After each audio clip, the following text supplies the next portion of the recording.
Hello friends, second year BCom cost accounting આજે આપણે start કરીએ છીએ. સેકન્ડ યર બીકોમમાં કોસ્ટ અકાઉન્ટિંગ એ તમારા માટે નવો સબ્જેક્ટ છે. આમ તો સ્પેસિફિક આ સબ્જેક્ટ જે છે તે કોસ્ટ અકાઉન્ટ રિલેટેડ છે, એટલે કોસ્ટિંગ રિલેટેડ છે. એટલે જે પણ લોકોને ફ્યુચરમાં આઈસીડબ્લ્યુઆઈ કરવું છે, જેને કોસ્ટ ઓડિટમાં જવું છે અથવા તો કોસ્ટ રેકોર્ડ્સમાં જવું છે, એના માટે આ સબ્જેક્ટ બહુ જ ઇમ્પોર્ટન્ટ છે. એટલે તમે ધ્યાન રાખજો. અને એકદમ ઈઝી સબ્જેક્ટ છે, કેલ્ક્યુલેટિવ સબ્જેક્ટ છે. બીજા સબ્જેક્ટની સાથે કમ્પેર કરીએ તો આ સબ્જેક્ટ એકદમ ઈઝી છે, એટલે કેલ્ક્યુલેશન પાર્ટ ઈઝી છે. આજે આપણે સેકન્ડ યર બીકોમમાં કોસ્ટ અકાઉન્ટિંગમાં યુનિટ 1 આપણે સ્ટાર્ટ કરીએ છીએ. આમ તો આગળ મેં 10-12 લેક્ચર કરેલા છે. આજે આપણે થોડું નવું જોશું.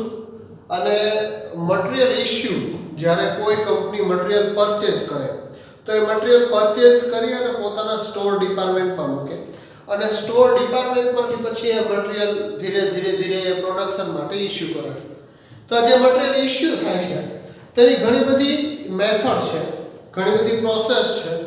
પર્ટિક્યુલર મેથડ ફોલો કરવાથી પર્ટિક્યુલર કંપનીમાં એની સ્ટોક ઉપર ઇફેક્ટ આવે છે. એટલા માટે ઘણી બધી મેથડ આપણા સિલેબસમાં છે, એ આજે આપણે જોશું. તો આપણે હેડિંગ મારીએ તો SY BCom second year BCom. આપણે કયો સબ્જેક્ટ ભણ્યા છે તો કે કોસ્ટ અકાઉન્ટિંગ. કોસ્ટ અકાઉન્ટિંગ આપણું યુનિટ કયું છે?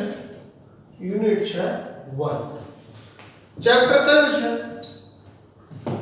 ચેપ્ટરનું નામ છે, પહેલું ચેપ્ટર આપણે જોઈશું ઇન્વેન્ટરી સિસ્ટમ. ઇન્વેન્ટરી સિસ્ટમ અથવા તો મટીરીયલ ઇશ્યુ. મટીરીયલ ઇશ્યુ બરાબર. નીચે મોટું હેડિંગ મારીને જો તમારે લખવું હોય તો તમારે એમ લખી શકાય methods of material issue. Material જ્યારે આપણે ઇશ્યુ કરીશું એની મેથડ શું છે? સૌથી પહેલા બે મેથડની આપણે વાત કરીએ. FIFO method and LIFO method. આ બે મેથડ તમને 12મા ધોરણમાં તમે કદાચ ભણતા હશો. FIFO નો મતલબ થાય છે ફર્સ્ટ ઇન ફર્સ્ટ આઉટ, અને LIFO નો મતલબ થાય છે ફર્સ્ટ ઇન લાસ્ટ આઉટ. સો આ બે મેથડ છે એ આપણે ભણીશું. આજે આપણે જે પર્ટિક્યુલર વાત કરવાના છીએ તે LIFO મેથડની વાત કરવાના છે. FIFO મેથડ એટલે શું? First in first out. કઈ method? FIFO method. First in first out.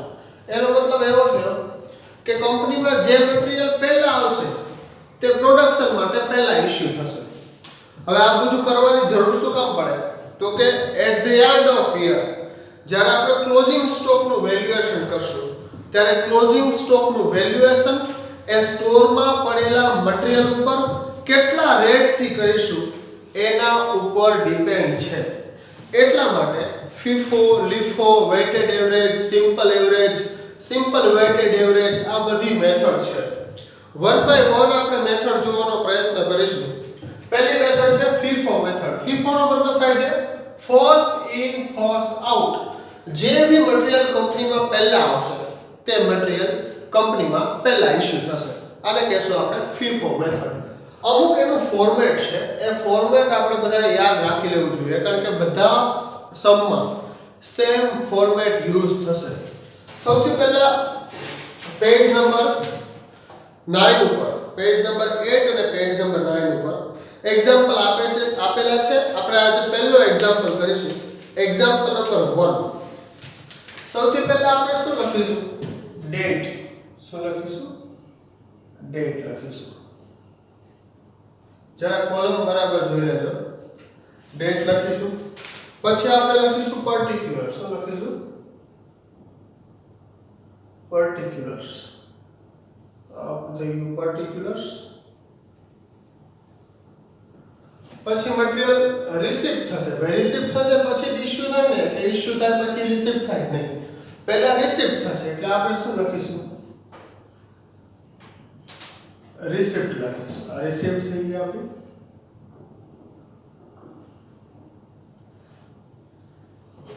Material receipt થયા પછી શું થશે? તો ઇશ્યુ થશે એટલે ઇશ્યુ લખીશું.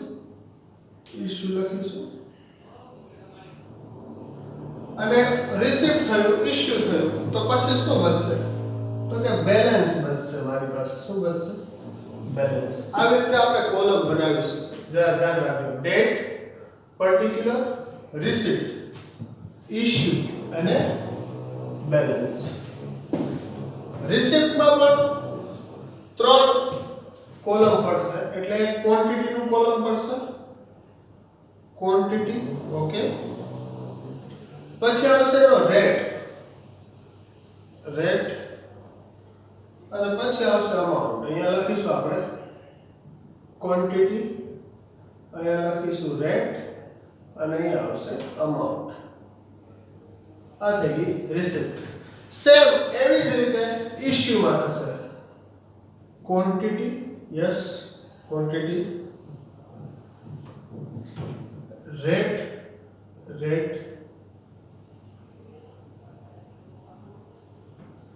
અને અમાઉન્ટ. સેમ એવી જ રીતે બેલેન્સ પણ તમારી ક્વોન્ટિટી બચશે. યસ, ક્વોન્ટિટી બચશે. Rate and amount. આવી રીતે આપણે કોલમ પાડી દીધા છે. હવે જરા ધ્યાનથી જોજો. સૌથી પહેલા શું લખ્યું છે? ડેટ. પછી શું લખ્યું છે? પર્ટિક્યુલર. પર્ટિક્યુલર એટલે શું? કાં તો એ પરચેઝ હશે, કાં તો એ ઇશ્યુ હશે, કાં તો એ રિટર્ન પણ હશે. હવે પ્રોસેસ શું થાય છે એ ધ્યાનથી સાંભળજો. જ્યારે પણ આપણે મટીરીયલ પરચેઝ કરીએ છીએ ત્યારે મટીરીયલ કંપનીની અંદર આવે છે. એનો મતલબ કંપનીમાં રિસીપ્ટ થાય છે. પછી શું થશે? તો સ્ટોર ડિપાર્ટમેન્ટમાં મૂકેલું હશે. ત્યાંથી તે મટીરીયલ જોબ કરવા માટે, એટલે જોબ વર્ક માટે અથવા તો પ્રોડક્શન માટે, પ્રોસેસ માટે સ્ટોર્સમાંથી ઇશ્યુ કરીશું. એટલે ઇશ્યુ થયું. માની લો કે કોઈ મટીરીયલ એવું છે કે જે પાર્ટીને આપણે પાછું આપીએ છીએ, તો એ મટીરીયલ પણ ઇશ્યુ થશે. ફરીથી સ્ટોરમાંથી એ રિટર્ન થશે. માની લો કે કોઈ પ્રોડક્શન માટે આપણે મટીરીયલ આપ્યું, ત્યાં પ્રોડક્શન પૂરું થયા પછી થોડું મટીરીયલ બચે છે, તો એ મટીરીયલ પણ ફરી પાછું અહીંયા રિસીપ્ટમાં આવશે. એક્ઝામ્પલ જોઈશું એટલે આપણને એક્ઝેક્ટ ખ્યાલ આવશે કે કેવી રીતે થાય છે. પેજ નંબર 9 ઉપર એક એક્ઝામ્પલ છે. એ એક્ઝામ્પલ આજે આપણે જોઈશું. Example number 1, page number 8.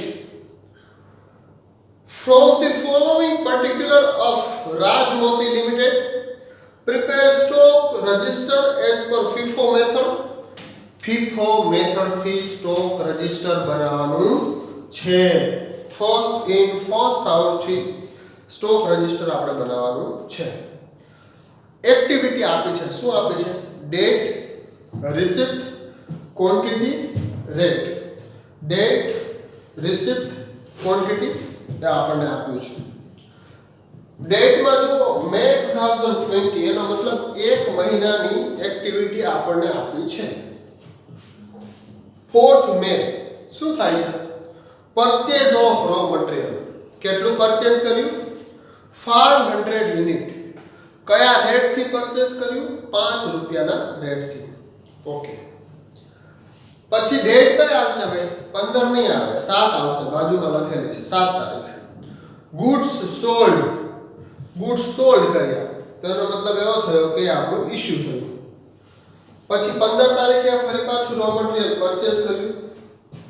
18 તારીખે material return from store department issued on 7th 100 unit and purchase of raw material 700 unit 6.50 અને 28 તારીખે goods sold 1500 unit. Okay. The opening stock of raw material on 1st May 2020 was 4,400 kg of total cost 1,600. On 31st May 2020 there was a shortage of 10% of stock. નીચે તમને જે information આવી છે એ opening સ્ટોકની આપે છે કે આ મહિનો શરૂ થતા પહેલા તમારી પાસે કેટલું મટીરીયલ હતું. તો સૌથી પહેલા આપણે લખીશું ડેટમાં કે શું લખીશું મે 2020 ના ટ્રાન્ઝેક્શન છે એમાં 1st મે એટલે 1st મે આપણી પાસે શું પડ્યું છે ભાઈ બેલેન્સ પડ્યું છે. રિસીપ્ટમાં કશું જ નહીં, ઇશ્યુમાં કશું જ નહીં, બેલેન્સમાં આવશે શું કેટલું બેલેન્સ પડ્યું છે તો 400 યુનિટ કેટલા રૂપિયાના ભાવથી છે તો કે 1600. એનો મતલબ એવો થયો કે પર યુનિટ કેટલા થયા ભાઈ 4 રૂપીસ. આ આપણી પાસે મટીરીયલ પડેલું છે એની ઇન્ફોર્મેશન છે. એમણે નીચે ઇન્ફોર્મેશન આપી છે કે 1st મે 2020 ના રોજ તમારી પાસે આટલું મટીરીયલ પડેલું છે. ઓકે, પછી શું આપ્યું છે એમણે 4 તારીખે આપણે મટીરીયલ પરચેસ કરીએ છીએ તો 4th શું થાય છે રિસિપ્ટ.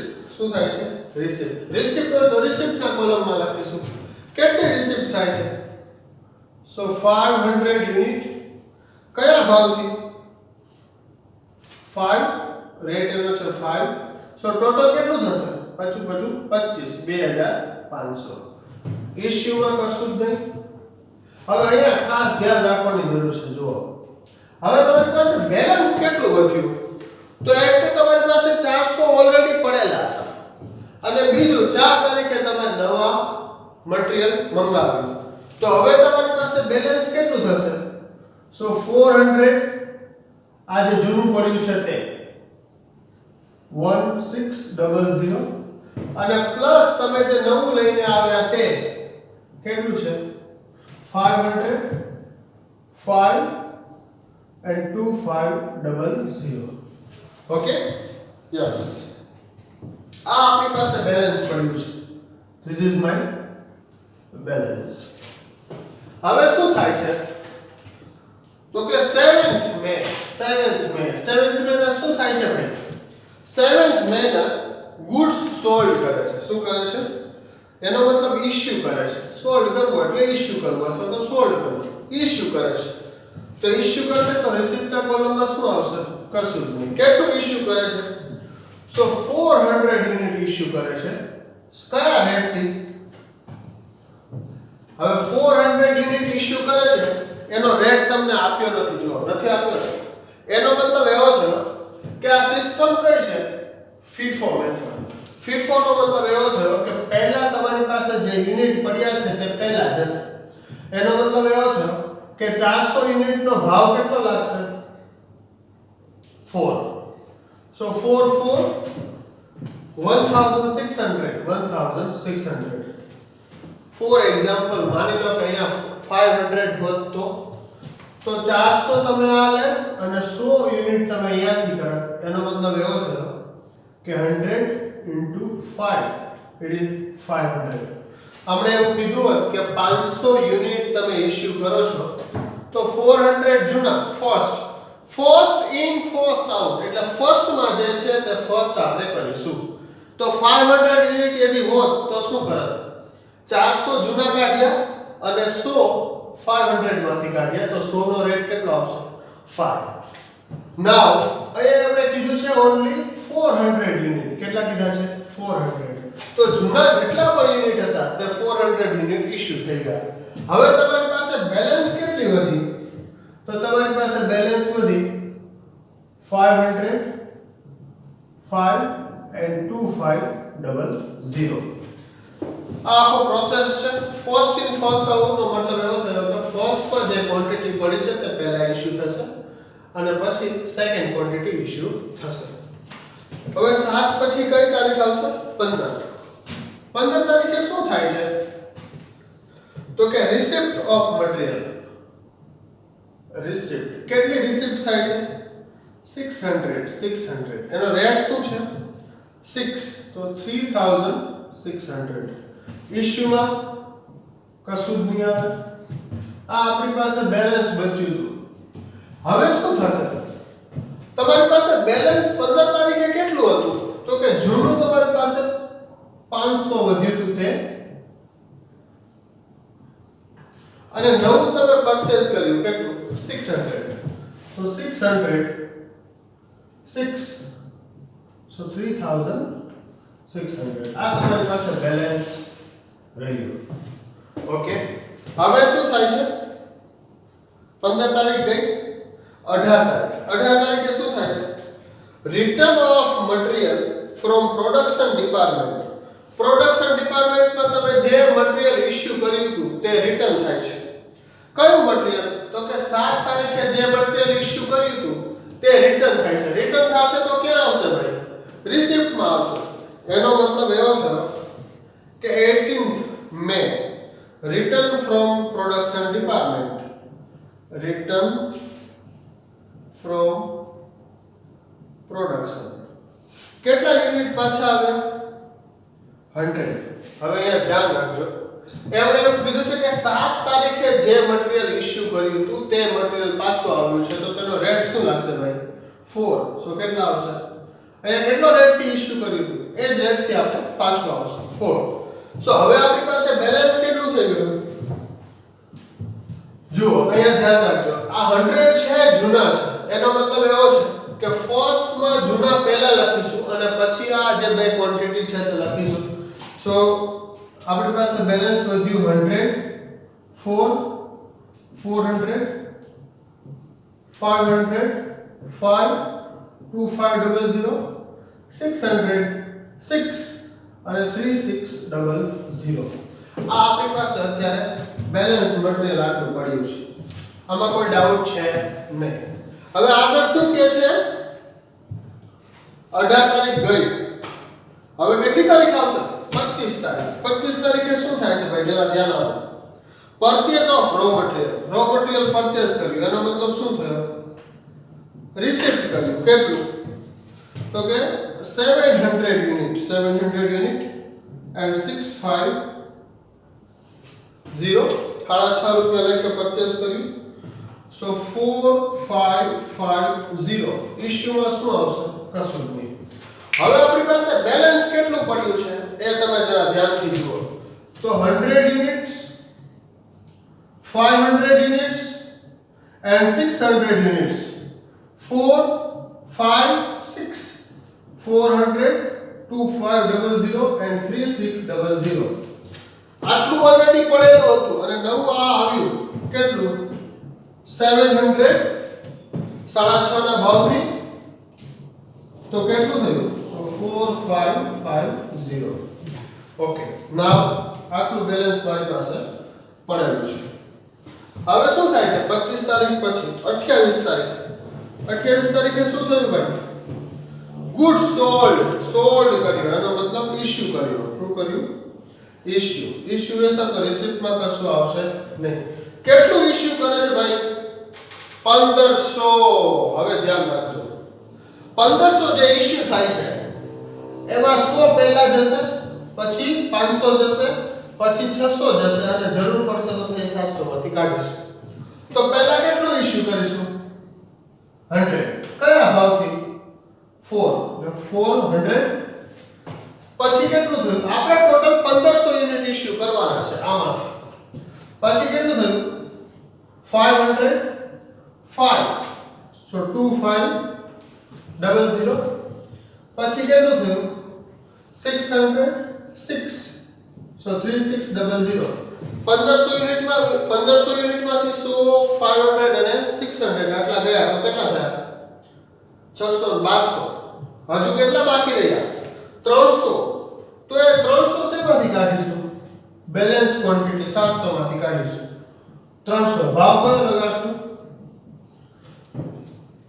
તો એની અમાઉન્ટ કેટલી આવશે 1950 એનો મતલબ એવો થયો કે આ 100 તમે ઇશ્યુ કરી દીધા આ 500 ઇશ્યુ કરી દીધા આ 600 ઇશ્યુ કરી દીધા આ 700 જે હતા એમાંથી પણ તમે 300 ઇશ્યુ કરી દીધા. હવે તમારી પાસે કેટલો સ્ટોક બચશે જરા કહો. કેટલો સ્ટોક બચશે? આ 100 ગયા 500 ગયા 600 ગયા 700 માંથી 300 ગયા. તો એનો મતલબ એવો થયો કે 400 સ્ટોક તમારી પાસે રહ્યો. કેટલો રહ્યો? 400. This 400 is belong to rate 6.5 રૂપિયા. તો એનો મતલબ એવો થયો 6022 એટલું તમારી પાસે બેલેન્સ રહ્યું. તમને છેલ્લે એક એવું કીધું છે કે 10% ટોટલ તમારો ક્લોઝિંગ સ્ટોક કેટલો છે? આટલો. પણ ખબર પડી સ્ટોરમાં ગયા તો ખબર પડી કે 10% નો સ્ટોક જે છે તે ફેલ થઈ ગયો છે. એનો મતલબ શું થયું કે 31 તારીખે 31 મે શોર્ટેજ ઊભી થઈ. શું થયું? શોર્ટેજ. કોઈ ચોરી ગયો અથવા તો બગડી ગયો. કેટલાની શોર્ટેજ આવી ભાઈ? 40 યુનિટની. કયા રેટથી? 6550. તો અમાઉન્ટ કેટલી થઈ? 260. હવે 400 યુનિટમાંથી 10% એટલે 400 ના 10% કેટલી શોર્ટેજ થઈ? 40. તો હવે તમારી પાસે સ્ટોક કેટલો રહ્યો? 360 650 and 2340.